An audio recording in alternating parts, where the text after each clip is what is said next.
Então, nós estamos vendo, então, um preâmbulo histórico, vendo como surgiu o movimento, em que contexto social, político, teológico, o movimento denominado puritanismo surgiu. Claro que os puritanos na Inglaterra, eles enfrentaram coisas que os puritanos dos Estados Unidos não enfrentaram. Diferente. Os puritanos da Inglaterra, eles tiveram uma postura de agressividade política muito intensa, bastante intensa. Mas, por outro lado, enfrentaram situações de perseguição política também muito intensa, diferente dos puritanos americanos. Os puritanos ingleses tiveram enfrentamentos com o Estado, enfrentamentos que resultaram em prisões e mortes e perseguições. Algo diferente do puritanismo americano.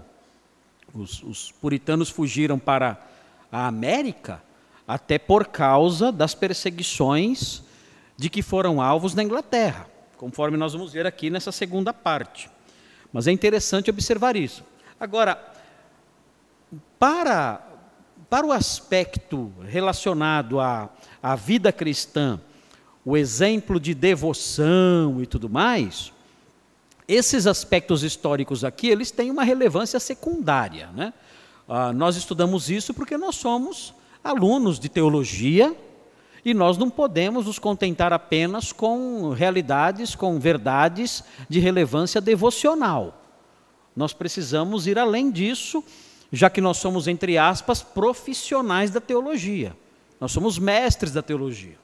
Então, nós não podemos apenas ler um livro lá de um puritano e achar bonito, que gostoso, devocional, falou ao meu coração. Temos que ir além disso, como mestres, como pastores, como professores que nós somos. Então, daí a importância do conhecimento desses detalhes aqui, que vai ocupar somente essa nossa aula aqui, né? Essa aula de hoje só, esse preâmbulo histórico aí, para que nós conhecemos um pouco mais e entendamos melhor o movimento. E até também possamos julgar certas ações. Nós tentamos, muitas vezes, avaliar o nosso tempo, e essa é uma tendência nossa, de avaliar o nosso tempo como a pior época da história da igreja que o mundo já viu. E dizemos, onde vamos parar? Tantas perseguições e ataques contra a nossa fé e tudo mais. Onde isso vai dar? E como é que pode isso? Pastores que dizem que menino é menino e menina é menina são intimados a dar esclarecimentos aí diante de delegados, diante de juízes e tudo mais, correndo o risco de serem processados criminalmente ou de outras formas aí quaisquer. Onde vamos parar? E pensamos que a nossa época é a época de maior sofrimento, de maior abandono da verdade que o mundo já viu. Bem, quando nós vemos uma Maria sanguinária matando 300 pastores, nós pensamos, não chegamos a esse ponto. Nós não chegamos a isso ainda aqui no nosso país. Talvez até cheguemos. Mas nós não podemos dizer que nós já estamos no fundo do poço. Tem muito que cavocar. Tem muito que cavocar para chegar no fundo do poço. E isso deve ser motivo de gratidão a Deus. Nós falamos tanto de John Owen. John Owen, ele transitou pela elite inglesa, como um erudito de alto nível, vice-chanceler de Cambridge. Não é qualquer coisa.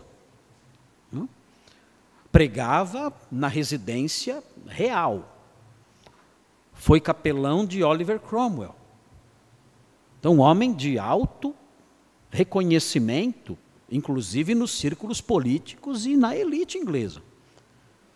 Esse homem passou os últimos dias de sua vida pastoreando uma igrejinha lá em Londres, lá às escondidas ali, correndo o risco de ser preso.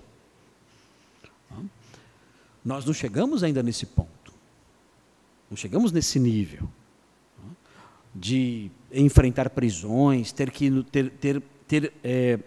termos que nos reunir às escondidas, com medo aí de sermos presos, como aconteceu com John Bunyan, preso por pregar, sem autorização oficial. Nós não chegamos nesse nível ainda. Então isso nos encoraja, olha, nós podemos caminhar, porque estamos desfrutando sim de um período relativamente bom de liberdade. Ainda que nós olhemos para o horizonte e percebamos uma nuvem cinzenta se formando, isso qualquer crente vê, qualquer crente que tem um pouco de discernimento percebe uma nuvem cinzenta se formando lá na frente. Parece que há ainda uma certa distância dessa nuvem, antes que essa nuvem chegue para nos envolver plenamente. E quando nós olhamos para esses homens, que eram teólogos sérios, homens dedicados, homens de bem, pessoas que cooperaram com a sociedade do seu tempo de modo muito positivo, influenciaram vidas, lecionaram em escolas de grande renome, influenciaram grandes políticos da sua época, e foram ali corajosos nisso tudo. Quando nós percebemos que esses homens fizeram isso, e mesmo assim, quando houve a época da restauração, né, e as ideias dos puritanos passaram a ser perseguidas com intensidade maior, na época dos reis da casa dos Stuart, como nós veremos daqui a pouquinho, nós percebemos que é possível, pelo poder do Espírito Santo, nós continuarmos. É possível nós suportarmos. É possível um pastor que hoje está bem, que está aí pastoreando uma igreja boa, uma igreja grande, tendo conforto, como Richard Sibbes, por exemplo. Richard Sibbes foi um puritano nobre. John Owen, que eu mencionei agora há pouco, um homem reconhecido intelectualmente ali pelas altas camadas da sociedade. É possível pastores que passam por isso agora serem dominados na época da perseguição, na época dos reveses, serem tomados por uma coragem extraordinária e seguir em frente e enfrentar aí os maus e desafiar os erros e levantar a voz contra a mentira. É perfeitamente possível isso, por meio da força que o Espírito Santo dá. Então nós vimos isso também nos puritanos. Essa é uma lição importante, presente na história do puritanismo inglês. É muito interessante observar isso. Os puritanos, eles não conseguiram vencer a batalha de transformar a igreja da Inglaterra numa igreja evangélica. Eles não conseguiram fazer isso. Eles falharam. Eles não conseguiram. Mas o que fica deles, é só você olhar a igreja anglicana hoje. Não é uma igreja evangélica. Eles falharam nisso, mas o que fica de exemplo deles é a sua fidelidade. Nisso eles venceram. Eles não se curvaram. Eles venceram por meio da fidelidade deles. Nós não conseguimos transformar a igreja da Inglaterra numa igreja evangélica, puramente neotestamentária. Mas tem uma coisa também. Essa igreja que está aí também não conseguiu nos transformar. E isso é uma vitória. Essa igreja que está aí não conseguiu nos transformar. E se essa lição dos puritanos ingleses entrar na nossa cabeça, isso vai ser maravilhoso. Porque existe um apelo no meio evangélico de que nós fazemos parte, de que nós temos que nos conformar com esse modelo que está aí fora. O modelo do evangelicalismo fofinho que eu mencionei há pouco. Esse evangelicalismo que tolera tudo. Esse evangelicalismo que é raso teologicamente. Esse evangelicalismo que não condena o pecado. Esse evangelicalismo que dialoga com seitas e heresias atrozes. É o evangelicalismo que está aí. Esse evangelicalismo do hospício, de pessoas que fazem coisas dizendo que estão tomadas pelo Espírito Santo, coisas que nem num hospício você vê. Eu sei que eu já fui muito em hospício, não para ficar lá, mas para visitar pessoas, né? E eu nunca vi, quase fiquei, né? Mas eu fui muito para visitar pessoas em hospício, para falar às pessoas em hospícios, e eu nunca vi nos hospícios em que eu fui, Eu nunca vi o que eu já vi em algumas igrejas evangélicas. Eu nunca vi. É pior do que um hospício. E nós somos convidados a tolerar tudo isso, a dialogar com tudo isso e até a dizer, temos muito que aprender com o fervor dessas pessoas. Meu Deus, nós somos instigados até a dizer isso, que temos que aprender com essa gente, que se diz evangélica, e que envergonha e emporcalha a fé. Ou seja, existe um apelo na nossa geração para que nós sejamos conformistas, que era um termo usado na época dos Stuart, para aqueles que, para pastores que diziam assim, não, vamos ficar com as ideias da igreja estabelecida, vamos ficar com as ideias da igreja estatal, não vamos resistir, vamos ceder a essa igreja dominante. Os que não aceitavam eram chamados de não conformistas, e diziam, não, nós não vamos aceitar, e eram perseguidos por causa disso. E tinham seus ministérios prejudicados, e suas vidas pessoais prejudicadas, porque eram não conformistas. Hoje, nós podemos usar o mesmo vocabulário, a mesma nomenclatura. Há pastores evangélicos que são conformistas, que dialogam com essa gente, que abrem as suas igrejas, abrem as suas portas e aceitam tudo, qualquer coisa. Eu vejo mestres adventistas indo dar palestras em igrejas batistas. Quando isso acontecia antigamente? Quando? São os conformistas de hoje. Dessa igreja politicamente correta, que abre as portas para tudo e não condena nada. A igreja moderna não condena nada, ela aceita qualquer coisa, ela dialoga com qualquer um. Todos são irmãos, o que interessa é a sinceridade. Há evangélicos dizendo que qualquer morte que acontece por aí, morre o MC, não sei o que, tem tanta MC aí que, hoje em dia, né? Eu não sei o que é isso. O que é MC? Não sei o que é.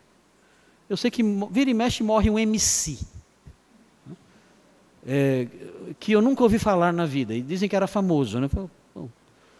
Ficou famoso depois que morreu, porque eu nunca ouvi falar desse MC. E imediatamente está no céu, está no céu agora, evangélicos dizendo isso. Ou seja, para ir para o céu basta morrer. Morreu, está no céu. O sacrifício de Cristo, a fé em Cristo, isso não vale nada. A fé nele não tem relevância nenhuma. Esse é o evangelicalismo atual. Pastores dizendo isso. Pastores defendendo LGBT, pastores defendendo o casamento gay, pastores defendendo pautas feministas, pastores defendendo outras pautas aí de esquerda, coisas horríveis nós vemos acontecendo. Essa é a igreja conformista. Nós não temos que adotar essas agendas todas. E os puritanos ensinaram isso para nós. Os puritanos ingleses ensinaram isso para nós. Eu não consegui, diria o puritano. O puritano inglês do século XVII diria assim, eu não consegui mudar a igreja estabelecida. Eu não consegui. Lutei, briguei, não consegui. Mas tem uma coisa. Essa igreja também não me mudou. Essa igreja não me mudou. Eu permaneci fiel até o final. Eu paguei o preço. Eu perdi ministério, eu perdi liberdade, eu perdi a saúde. Tudo isso eu perdi.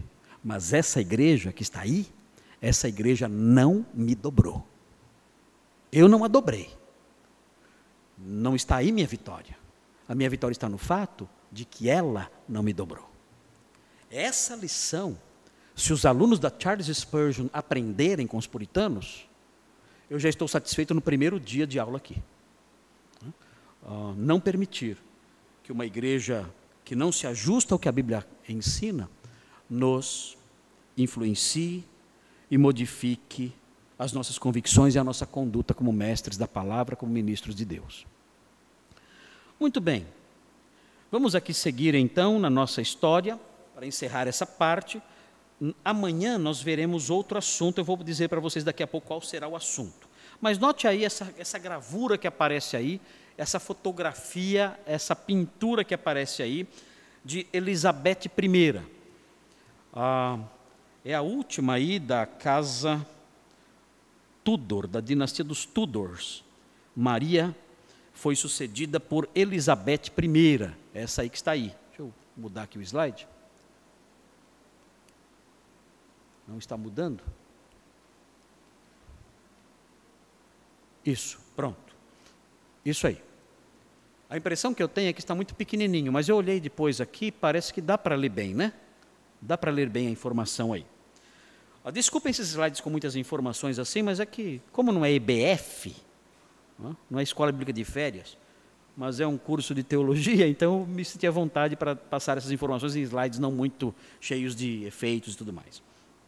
Maria foi sucedida, Maria Sanguinária, a Bloody Mary, foi sucedida por Elizabeth I, filha de Ana Bolena. Então, note bem, ela seria católica ou anticatólica? Se ela era filha de Ana Bolena? Claro.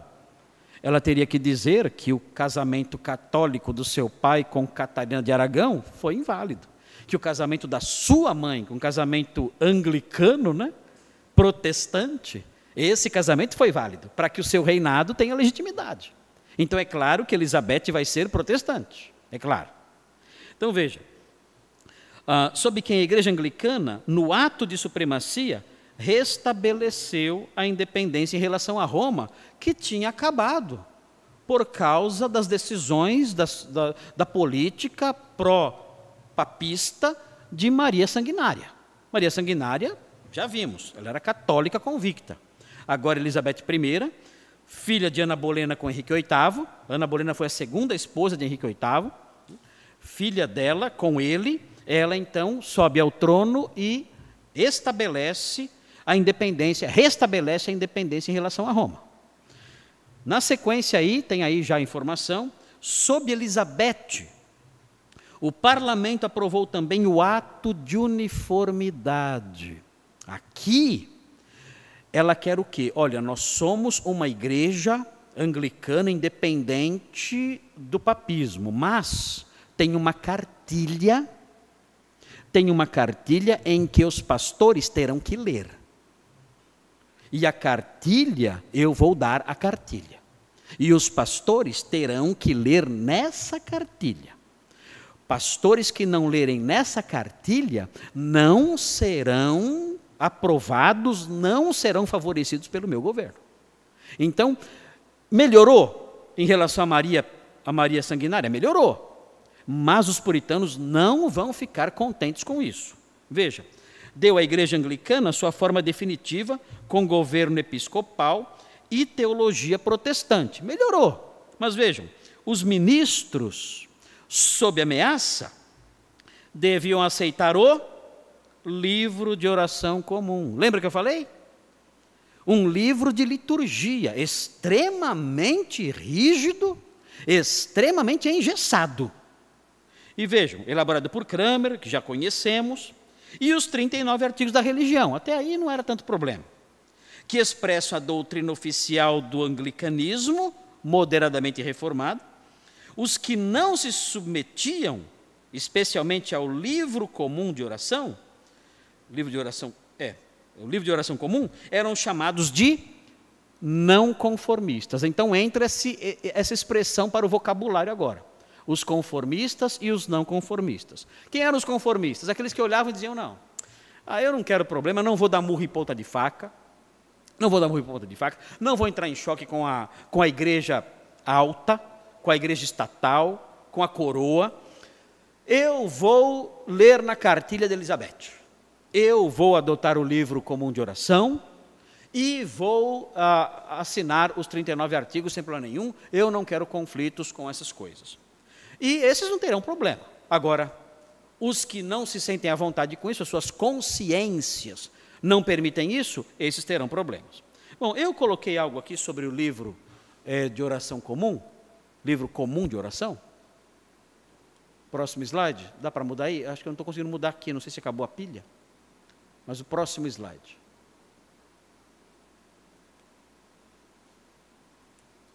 Será que acabou a pilha?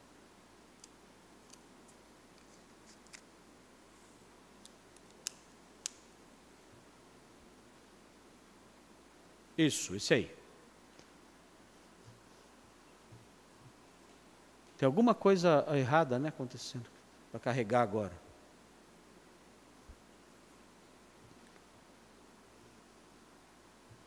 Aí está. Então tem aí, eu fiz um resuminho, eu li alguns trechos desse livro. Não é um livro de leitura, tá bom? É um livro que tem tabelas, é um livro que tem listas. É um livro assim, não é um livro para você sentar e ler. É um manual de liturgia. Então não é, um livro, o livro de oração comum, eu vou fazer minha devocional nesse livro. Não se engane pelo nome. O nome dá a impressão de ser um livro devocional, não é.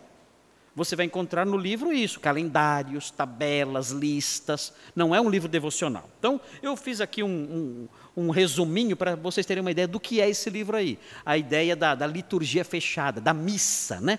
Uma coisa que é uma missa. Você entra na igreja, é aquela coisa mecânica, fria. Não tem vida na igreja, porque seguem rigidamente aquela liturgia fechada, aquela liturgia engessada, impossível ali de você sentir o calor da devoção, da pregação viva, do canto cheio de entusiasmo, de fervor. Você não vê isso. Então note, o conteúdo desse livro abrangia diretrizes fixas quanto ao calendário religioso. Então, na Páscoa, o culto será desse jeito. Vai ter essa leitura, vai ter essa reflexão, vai ter esse salmo, vai ter essa ação dentro do culto, é assim que vai ser.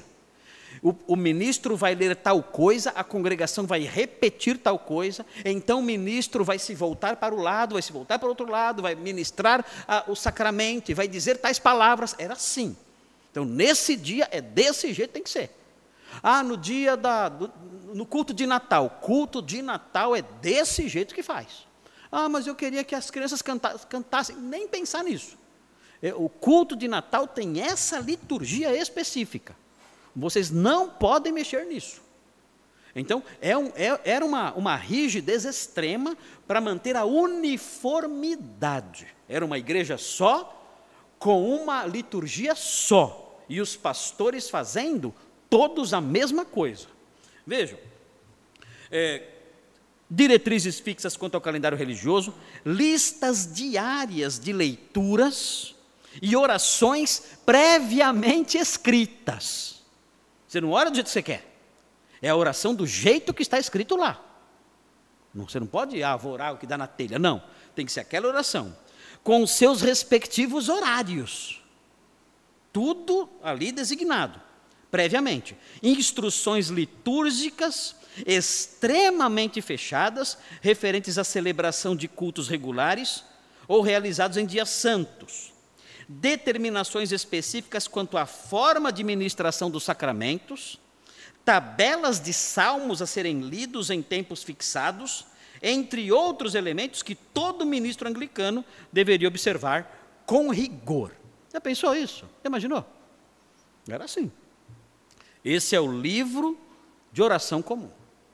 Era um livro que tinha que ser obedecido por todos os ministros da Inglaterra. Quem dissesse, olha, isso para mim é catolicismo. Isso é um ritual seco, um ritual frio, uma missa sem vida, uma coisa mecânica. O Espírito Santo não age dessa forma. Nós não temos vida num culto assim. Nós queremos uma igreja como no livro de Atos, em que os irmãos ali participam, o ministro prega, existe alegria, existe vida, espontaneidade. Nós queremos algo assim. Claro, não é para cada um fazer o que dá na telha. Lógico, tudo tem que ser feito com decência e ordem, é claro. Claro que tudo tem que ser feito com decência e ordem. Mas nós não podemos permitir que o culto cristão se transforme nisso aqui. O que é isso? Parece um ritual pagão. Isso é catolicismo.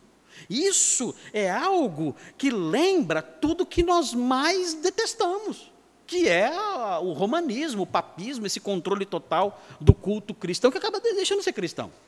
Então, quem se revoltava contra isso eram os não conformistas. Diziam, olha, nós não nos conformamos a esse modelo, não queremos isso. A princípio, note bem, a princípio os puritanos eram esses. Eram pessoas que tinham dificuldades em aceitar essas restrições litúrgicas. Depois, eles foram conhecidos também por um modo de viver. Que modo de viver é esse? Deus está presente e deve ser glorificado em cada aspecto da minha vida. Deus está presente e deve ser glorificado em tudo, no meu casamento, na minha família, na criação do meu filho, na minha oficina, no meu lazer, no uso do meu dinheiro, na minha vida sexual, na minha vida na igreja, tudo. Deus tem que ser glorificado em tudo. É esse aspecto do puritanismo que mais nos atrai. E nós vamos conhecer esse aspecto amanhã. Amanhã nós vamos ver o modo de pensar, a visão de mundo e o modo como os puritanos viam cada aspecto da vida. Veremos isso amanhã. Mas, a princípio, eles eram conhecidos apenas por suas resistências no que diz respeito à liturgia fixa e fechada da igreja anglicana. Muito bem, veja aí como foi o establishment elisabetano, o estabelecimento, né, em português, elisabetano. Adoção da doutrina da reforma ou calvinista, até aí amém. Tudo bem, amém. Legal. Manutenção da liturgia, que para os puritanos era uma forma de culto católico, que é o que eu falei agora, o livro de oração comum, e governo eclesiástico episcopal. Veja aí o comentário que vem agora. Os puritanos viam tudo isso como uma reforma pela metade. Já está reformado, mas não totalmente. Tem que dar um passo mais, tem que ir mais para frente. Eles reivindicavam uma igreja totalmente livre dos vestígios do romanismo, tanto cerimoniais, ritualísticos, como hierárquicos. Não tem que ter lá o chefe, o arcebispo de Canterbury, que é o chefe supremo dele. Não tem que ter isso. Cada igreja tem que ter seu pastor. E o pastor cuidar daquele rebanho. Essa era a grande defesa do Richard Baxter, por exemplo. Richard Baxter, ele falava, olha, o pastor, ele não pode ter uma igreja maior que ele possa cuidar, do que ele possa cuidar. Na cabeça do Richard Baxter, o pastor que tem uma igreja com 1000 membros, ele não tem como pastorear. Por quê? Porque na cabeça do Richard Baxter, pastorear é cuidar de cada um. Era isso para ele. E ele brigou por isso com os ministros com quem ele tinha amizade e aproximação. Ele dizia, olha, nós temos o pastoreio, o pastorado, ele envolve um pastoreio que abrange essa dimensão de família e de indivíduos, dizia. O Richard Baxter, ele fazia o seguinte, na prática, ele pegava a segunda-feira e a terça-feira, segunda e terça, e começava bem cedinho visitar as famílias da igreja, de manhã até o fim do dia, até escurecer, toda segunda e toda terça. Então ele atendia, ele ministrava dessa forma, por dia, a mais ou menos umas 15 a 18 famílias por dia, segunda e terça. E ele tinha um secretário que durante a semana ia nas casas dos membros para fazer a agenda dele. Fazia a agenda dele e programava ali os horários das visitas. E o que ele fazia? Chegava na casa, tomava um cafezinho, fazia oração e ia embora. Não ia tomar chá. Ele não ia visitar o membro para tomar chazinho. Não era uma visita social. É isso que é legal. Porque hoje em dia, eu falo, o pastor veio me visitar. E o pastor vai lá, toma um cafezinho, come um bolo de fubá, né? Não sei o que come aqui, não sei lá, uma tapioca, não sei, né? Cuscuz, e vai embora.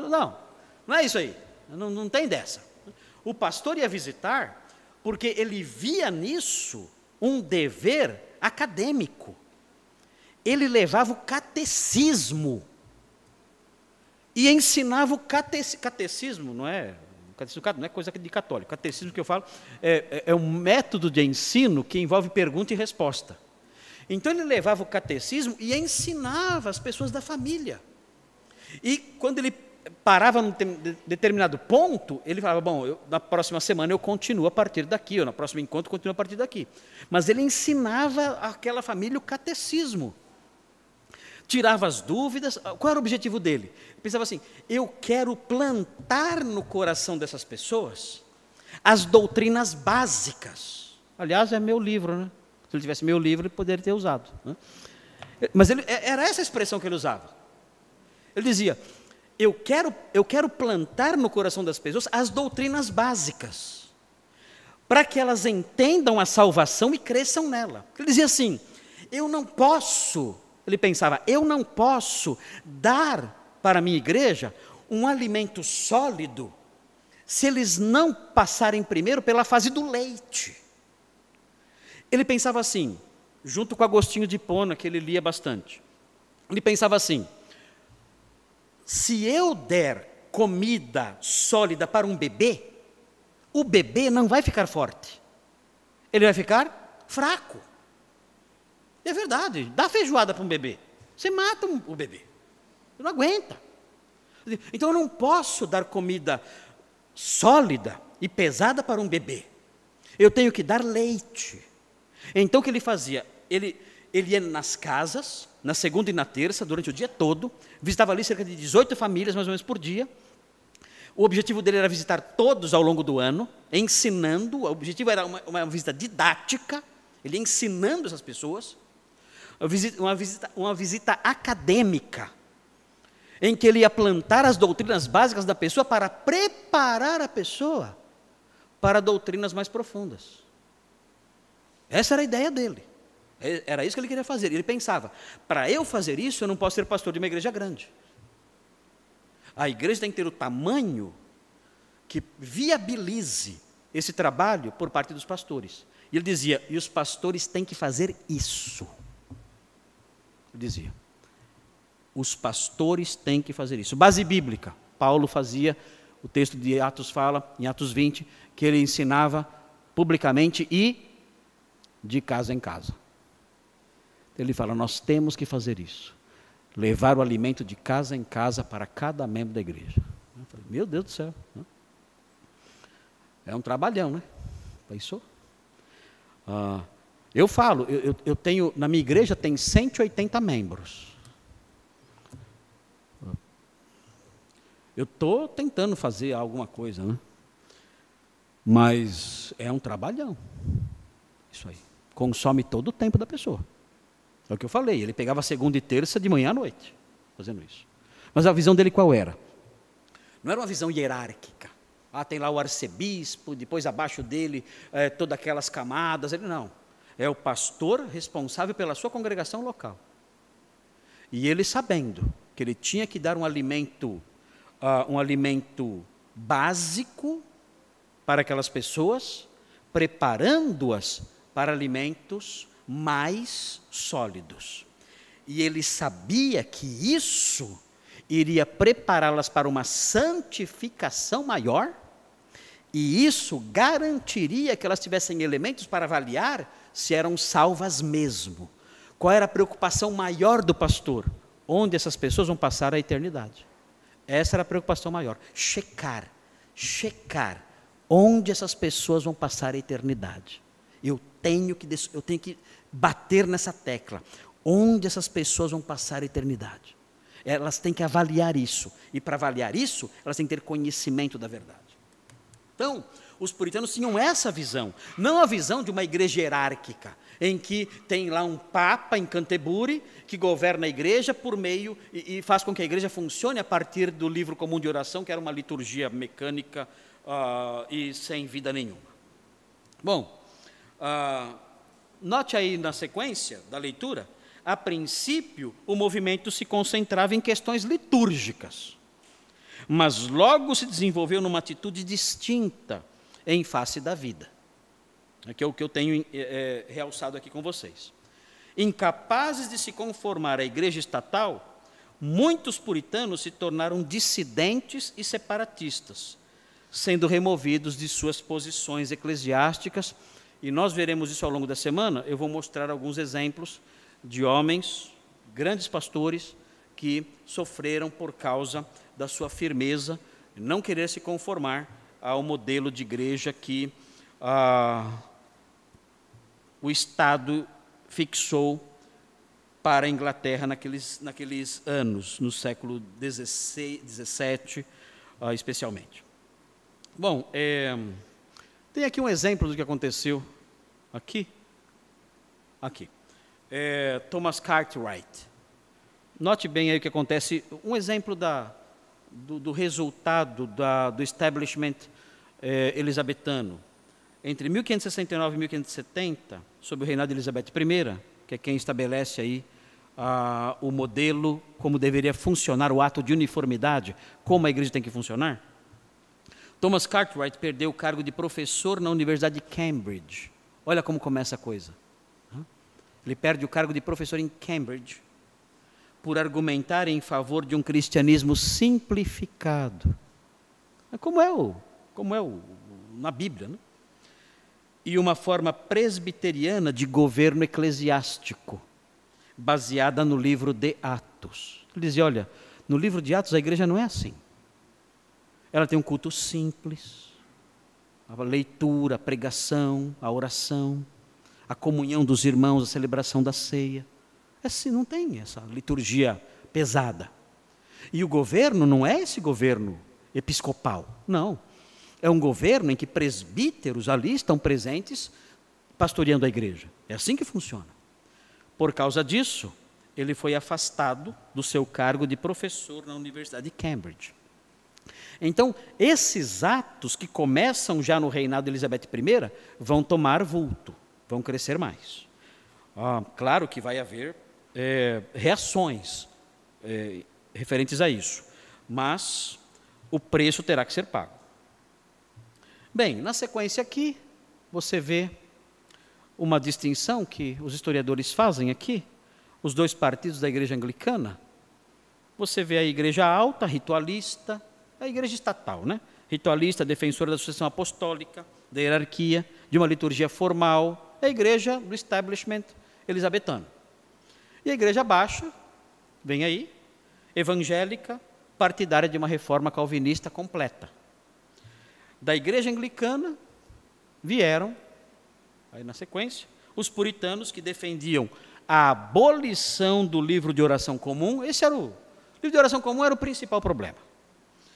Dos bispos, olha aqui, das vestes litúrgicas e de outros vestígios do catolicismo.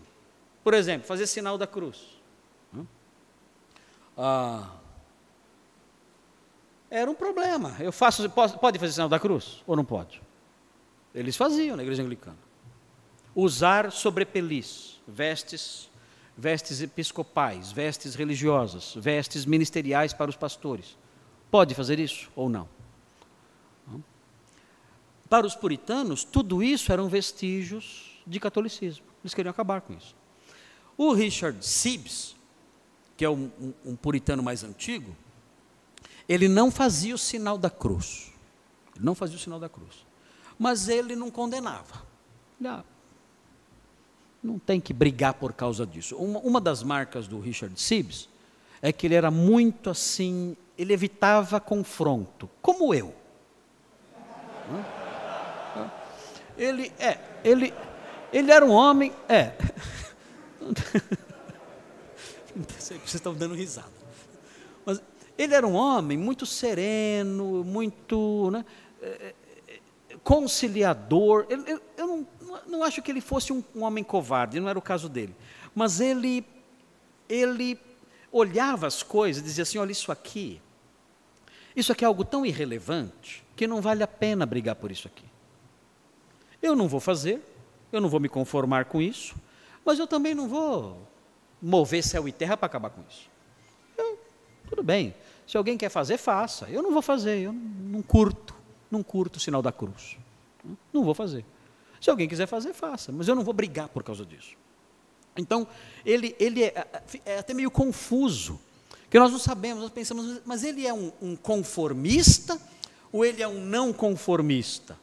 Qual que é a dele, o Richard Sibbes? Porque ele é um crente sério, ele é um homem que as pregações dele são maravilhosas, especialmente no campo das afeições. Ele fala muito das afeições. Então, é um homem que fala bastante sobre a espiritualidade do cristão, a santidade do cristão, o compromisso do cristão. Ele é um homem voltado para essas coisas e os seus sermões são poderosos. Ele tem essa postura que eu mencionei agora, né? E isso confunde um pouco. Será que ele é um não conformista? Ou ele é um conformista? O que ele é? Então dizem, olha, ele é um conformista moderado, que viveu numa época em que talvez era possível manter uma posição assim meio intermediária. Mas a vasta maioria dos puritanos não era assim, não. A vasta maioria dos puritanos dizia, não, eu não vou usar essas roupas e eu não vou me sujeitar a nada disso, não vou fazer isso, porque eu não vou agir contra a minha consciência.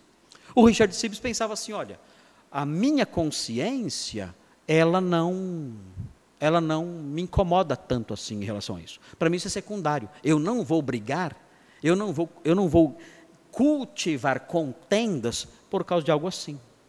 E levou em frente. Morreu dentro da igreja anglicana como um conformista. Não foi expulso da igreja. Nunca foi expulso da igreja, o Richard Sibbes. Diferente do John Owen, diferente do Richard Baxter. Tinha outra postura. Bem, na sequência aqui, nós temos um outro rei que sobe ao trono da Inglaterra na época dos puritanos. Até que horas vai essa aula aqui? Acho que dá para acabar a minha exposição histórica, né? Acho que dá tempo, né? Acho que dá. Não sei se não der, eu vou assim mesmo. Então vejam aqui, o rei Tiago, Tiago VI da Escócia e Tiago I da Inglaterra. Isso começa a confundir um pouco as coisas, porque é rei não só da Inglaterra, mas da Escócia também, então mistura um pouco as coisas. A gente fica meio confuso aqui. Mas nós vamos chamá-lo de Tiago I da Inglaterra, porque é o que nos interessa aqui, Tiago I da Inglaterra. Então veja o que acontece nos dias dele. Olha aí, tem aí um comentário aí importante. Sendo reprimidos por Elizabeth I e, na sequência aí, por Tiago I, muitos puritanos formaram igrejas independentes. Um grupo, porém, foi para a Holanda e dali foi para a Nova Inglaterra. Os peregrinos do Mayflower, é aqui que começa a história dos Estados Unidos. Olha que interessante. Como começou os Estados Unidos? Começou assim. Esse grupo saiu da Inglaterra, foi para a Holanda, e da Holanda pegou um navio, o Mayflower, famoso Mayflower, ao tempo do reinado de Tiago I, que é esse rei que estamos mencionando agora, e fundaram a colônia de Plymouth, mais precisamente em 1620. Então o que nós temos aqui? Nós temos aqui o início da nação americana. É curioso, assim, ainda hoje na Holanda, em Amsterdã, tem uma vila, é uma vila um pouco escondida, próximo do canal principal da cidade, ou de um dos canais principais da cidade, tem uma vila um pouquinho escondida, e nessa vila tem casas antigas, e entre essas casas tem uma igrejinha lá, bonitinha, bem assim, pequenininha, mas bonitinha lá, e dizem que naquela igreja se reuniram pessoas que mais tarde estavam nesse navio, no Mayflower, que pessoas que tinham saído da Inglaterra, tinham ido para a Holanda, chegaram a se reunir naquela igrejinha ali, como crentes que eram ali, realizando seus cultos ali, e dali pegaram o Mayflower e foram para os Estados Unidos, onde formaram aí essa primeira colônia aí, de Plymouth. Veja aí, eu tenho aqui uma foto de uma réplica do Mayflower. Olha só, não é um navio tão grande, né? Não é um navio tão grande. Esse navio foi um presente da Inglaterra entregue aos Estados Unidos em 1957. Esse aí é o Mayflower, naviozinho aí. Então, saiu da Inglaterra, saiu da Holanda e foi para a costa leste dos Estados Unidos, na parte norte. Eu vou mostrar para vocês aqui no mapa. Aparece aqui o mapa, tem aí o local para onde foram, aí Plymouth. Aí. Okay? Aí a fundação dessa colônia aí. Okay? Não muito longe de Nova York. Né? Bem, Então, tudo isso por causa da perseguição de Tiago I, os puritanos não conformistas, eles foram embora. Né? Muitos foram embora, foram para os Estados Unidos, dizendo, olha, vamos formar uma nação que seja o reino de Deus, uma nação santa, a Nova Jerusalém. Conseguiram? Não. Isso que é interessante notar. Os puritanos não conseguiram atingir nenhum dos seus alvos maiores. Quais eram os seus alvos? Vamos transformar a igreja da Inglaterra. Conseguiram? Não. Vamos fundar uma nação cristã. Conseguiram? Não. Não conseguiram nenhuma das duas coisas. Mas uma coisa que eles conseguiram, que é interessante notar, né? Eles conseguiram se manter fiéis no seu testemunho e na sua fé. Isso eles conseguiram. E isso que é legal ver na história deles. Bem, terminando aqui, caminhando já para o finalzinho, mais ou menos aqui, vem o rei Carlos I, filho de Tiago I. Nos tempos dele, aqui Carlos I, nos tempos dele, ele nomeou William Laud como bispo de Londres e mais tarde arcebispo de Canterbury. William Laud, ele era contra os puritanos, ele era a favor da igreja anglicana unificada, sem esses grupos dissidentes que não concordavam com o funcionamento dela. Em 1628, está aí a informação, William Laud tornou-se bispo de Londres e tomou medidas severas contra os puritanos. Esse grupo é um grupo de rebeldes. Em 1633, foi designado arcebispo de Canterbury. Sua pressão estimulou a fuga dos puritanos para a América. Então, vários puritanos começam a fugir para os Estados Unidos, dizendo, nós vamos, então, não podemos formar uma nação, uma igreja cristã na Inglaterra, vamos para a colônia, vamos para os Estados Unidos. Lá nós vamos formar uma nação cristã, uma nova Jerusalém aqui neste mundo. Bem, na sequência, isso aqui é um capítulo importante, o que acontece com Carlos I.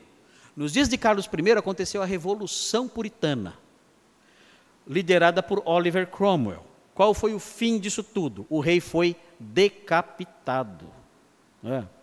Carlos I foi decapitado. Veja aí, influenciando o parlamento, os puritanos ingleses realizaram a Assembleia de Westminster, famosa Assembleia de Westminster, que os presbiterianos gostam tanto, né? Para eles, a Assembleia de Westminster é muito importante, teologicamente e historicamente. E chegaram a estabelecer uma república. Disseram, não, acabou a monarquia. Nós vamos estabelecer uma república. Esses reis, eles são tiranos que acabam com a nossa liberdade, com a liberdade da igreja. Então, nós vamos estabelecer uma república. E aí, então, vem a Revolução Puritana sob Oliver Cromwell, líder do exército parlamentar. É interessante notar, o John Owen, ele foi capelão desse exército aqui do Oliver Cromwell, assim como Richard Baxter também, eles eram contemporâneos. No conflito com a coroa, o rei Carlos I foi decapitado, em 1649. Então, acabou a monarquia, agora nós temos uma república aqui na Inglaterra. É o que eles chamam, né, de uma república, uma Commonwealth, uma comunidade de nações envolvendo Inglaterra, Escócia, e enfim, formam ali uma comunidade. Olha aí, a Primeira e Segunda Guerra Civil, tem aí os anos, foram parte de um prolongado conflito entre o parlamento inglês e Carlos I, esse rei que foi decapitado, que chegou ao clímax com a execução do rei em 30 de janeiro de 1649. Mas note o que acontece. Uma terceira guerra civil substituiu a monarquia por uma Commonwealth, uma comunidade de nações.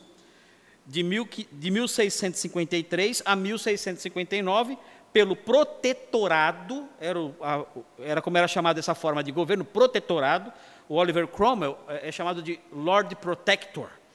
O protetorado de Oliver Cromwell, com o fracasso do filho de Cromwell era um bom estadista, firme, e manteve ali a república com um braço forte.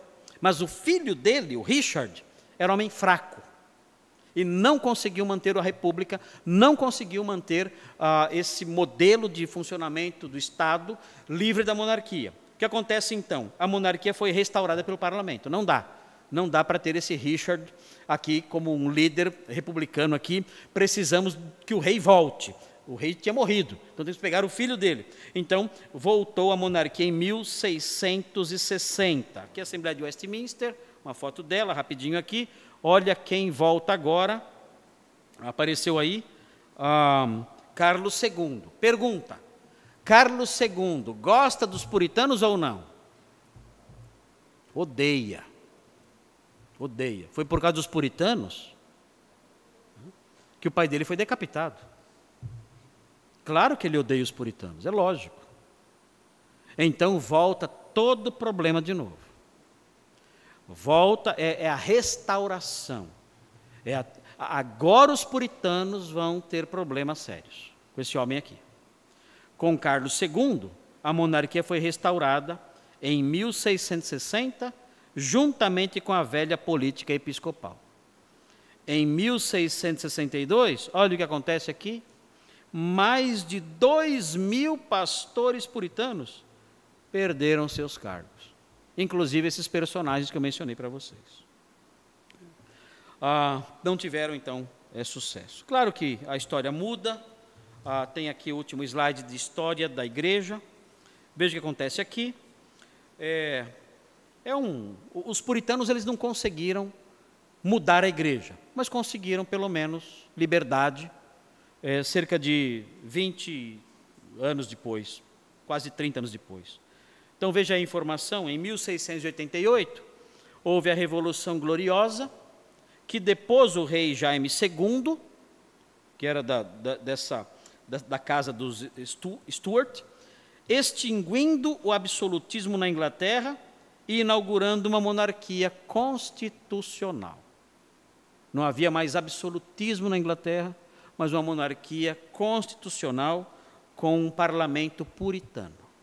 Então agora os puritanos terão liberdade. Conseguiram mudar a igreja? Não, mas terão liberdade. Os novos monarcas foram Maria Stuart e Guilherme de Orange. Isso concedeu liberdade aos puritanos. Eles agora podiam pregar e estabelecer igrejas independentes. E assim ficou. Os seus alvos maiores não foram obtidos, mas pelo menos conseguiram liberdade para fundar suas igrejas. E aí, então, nós vemos o surgimento de denominações mais diversas, os presbiterianos, os congregacionais, os batistas, então funcionam com liberdade, sendo todos originados desse movimento. Muito bem, essa é a história aí do puritanismo. Amanhã nós vamos ver, na sequência aqui na sequência... você encerrou aí? Você encerrou aí, tá. Então, amanhã nós vamos ver o pensamento e o modo de vida puritano. Então, essa parte aqui, nós não vamos falar sobre os puritanos do ponto de vista histórico. Isso já vimos e encerramos hoje. Então, os irmãos já tiveram, e depois vão ficar com os slides aí, os irmãos já tiveram uma visão de como o movimento surgiu e tudo que o movimento enfrentou. Talvez voltemos um pouquinho nisso quando olharmos para a vida de alguns puritanos famosos. Se der tempo, vamos fazer isso.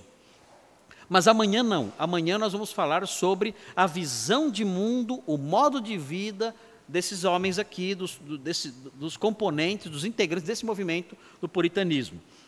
E isso é muito importante para nós, porque é um modelo que nós devemos imitar. Se existe um modelo que devemos imitar, é esse modelo dos puritanos. Eles deixaram um legado, como diz aí o nome da nossa Semana Magna, né?